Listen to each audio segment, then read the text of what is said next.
I have chosen this spot in the house because I think the lighting is probably the best here that it is anywhere.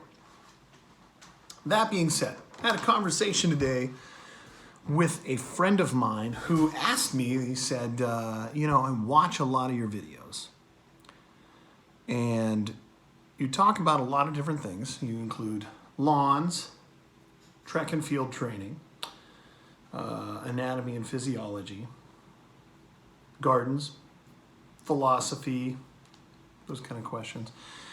What's your channel about? Like, what are you really talking about?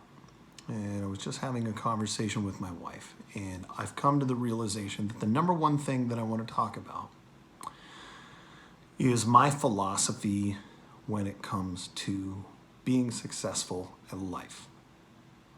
I'm going to break down the consistent aspects and components. I'm going to talk about real life examples where those components are challenged and ways that I feel like you can enact those things in your own life.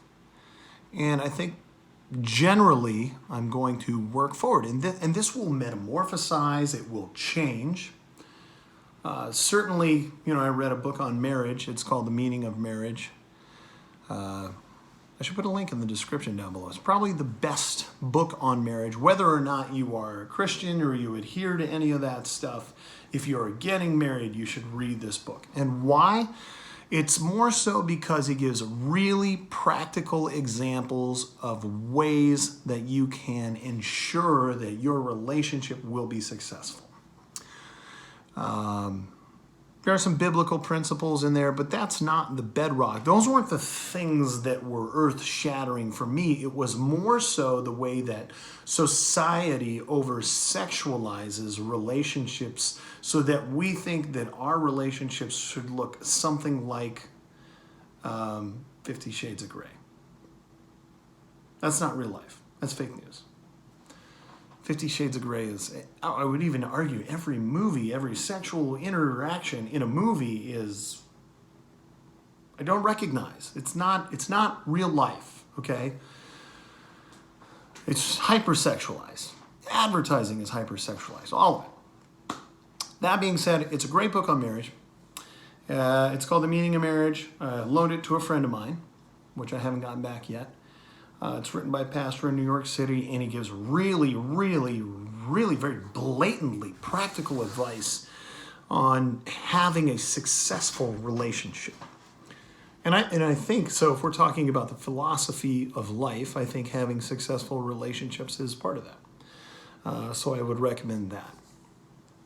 That being said, I think probably our conversations moving forward will follow more of a tone that follows that construct. Maybe I'll write down a thesis or a treatise of what exactly I'm going to cover, and we'll recycle those topics. And recycling those topics will probably take viewer comments, will probably take what you want to know, and address those things.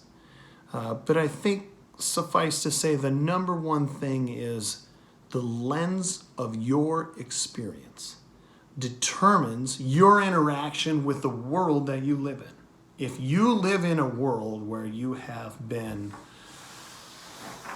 hated, challenged, pushed in a negative way your whole life, you're going to have a totally different experience than if you came from a place of privilege, a place where you were afforded every advantage. You all understand what I'm saying. The lens of your experience really makes a difference.